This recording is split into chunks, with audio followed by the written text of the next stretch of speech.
En este vídeo regresamos a nuestras queridas montañas para homenajear al que para muchos es el mejor alpinista de la historia.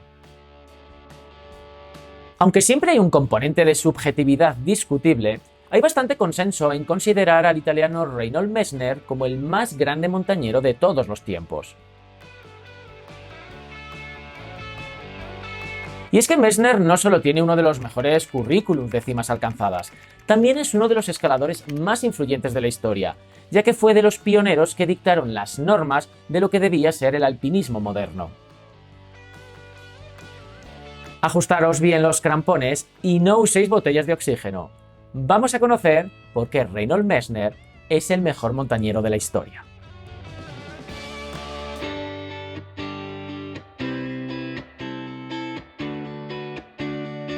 Podríamos decir que el montañismo ha tenido tres etapas. La primera fue en los primeros compases del siglo XX, donde el romanticismo impulsó a los pioneros a enfrentarse a retos imposibles que casi siempre acababan en tragedia, como fueron los intentos de Mallory e Irving por alcanzar la cima del Everest hace ahora 100 años. La segunda etapa vino en la década de los 50, tras la Segunda Guerra Mundial. Fueron expediciones nacionales donde había que alcanzar las cimas de las montañas más altas del planeta a cualquier precio. Todo estaba permitido: uso de oxígeno, cuerdas, campamentos, porteadores, sherpas. Y porque no había helicópteros que dejaran a los alpinistas a 20 metros de la cima, que de haberlos, los hubieran utilizado. Una vez que estas mastodónticas y costosas expediciones nacionales pusieron la bandera de su país en todas las cimas de más de 8.000 metros, se inició una nueva época para el montañismo liderada por una joven generación de alpinistas que estipularon nuevas reglas de escalada y donde Messner fue el miembro más destacado.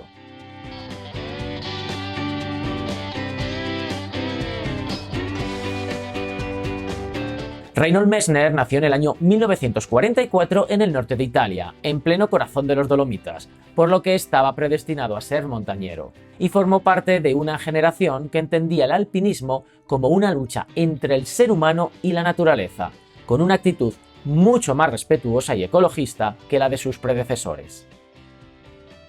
De esta forma pusieron a cero el contador de las ascensiones y establecieron una nueva modalidad más pura de alcanzar la cumbre y a la que todo montañero debía aspirar. Era el denominado estilo alpino o alpinismo autosuficiente, donde el montañero transportaba en su mochila todo lo necesario para hacer cima con sus propios medios, sin recibir ningún tipo de asistencia y donde no se permitía el uso de oxígeno. Y en este contexto surgió una formidable generación de montañeros nacidos en los años 40 que se propusieron hacer las cumbres más altas del planeta bajo estas reglas de alpinismo autosuficiente.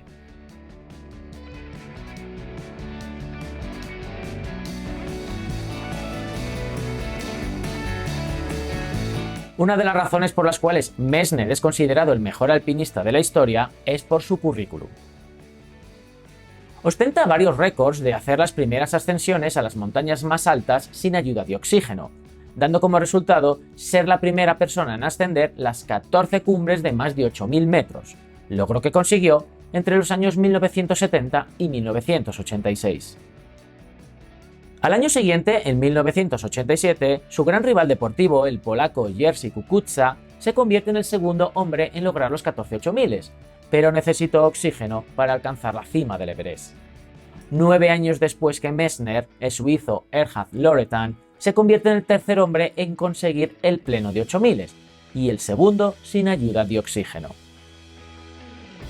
De todas las grandes ascensiones que realizó, hubo 3 que merecen ser destacadas. La primera, y la que ha generado una de las polémicas más formidables de la historia del alpinismo, fue la ascensión al Nanga Parbat en 1970, en lo que fue su primer 8000, dentro de una expedición de la que también formaba parte su hermano Günther Messner. Debido a una serie de errores, malas decisiones y falta de coordinación entre el campo base, el jefe de expedición y los escaladores, Günther fallece de agotamiento después de que los hermanos Messner tuvieran que hacer varias noches al raso. Esta expedición ha generado tanta polémica que hasta se ha hecho una película llamada Nanga Parbat sobre este episodio concreto. Las otras dos expediciones que merecen ser destacadas fueron las dos del Everest. La realizada en 1978 junto al austriaco Peter Haberler por ser la primera vez que se subía al techo del mundo sin ayuda de oxígeno suplementario. Y más sobresaliente aún fue la ascensión que hizo 2 años después, en 1980. Ese año, Messner ascendió hasta la cima del Everest desde el campo base en solitario, por supuesto sin ayuda de oxígeno, y en plena época monzónica. Y porque no le dejaron hacerlo descalzo, que por él no hubiera sido un problema.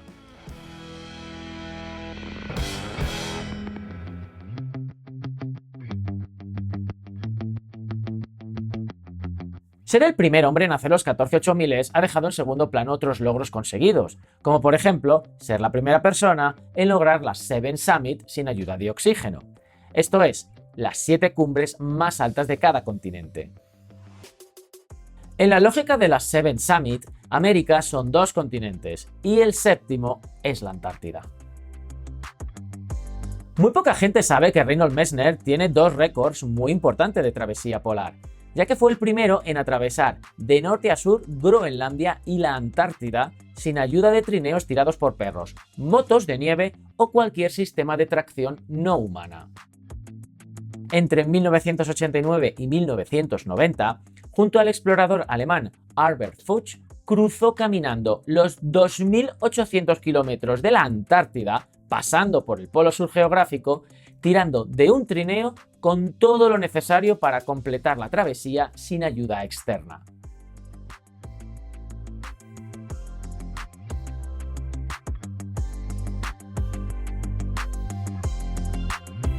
En el momento de hacer este vídeo, aunque Reinhold Messner conserva un excelente estado de forma y un pelazo increíble, tiene 77 años de edad, y aunque ya no participa en esas expediciones tan extremas, sigue haciendo trekkings bastante exigentes para el común de los mortales.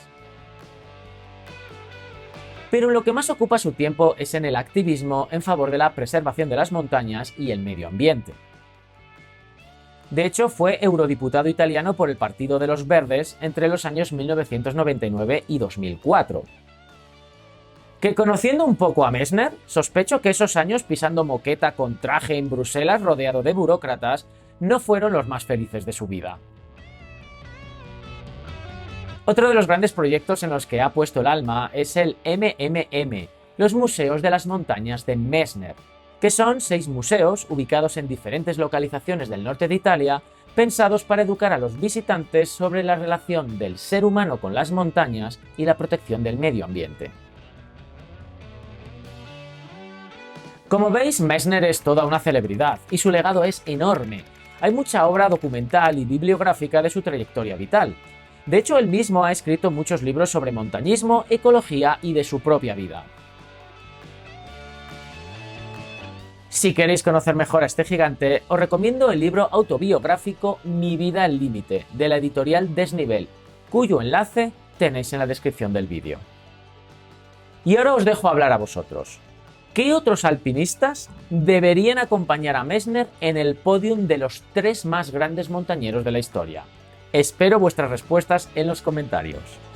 Muchas gracias por haberme aguantado, cuidaros mucho y portaros bien.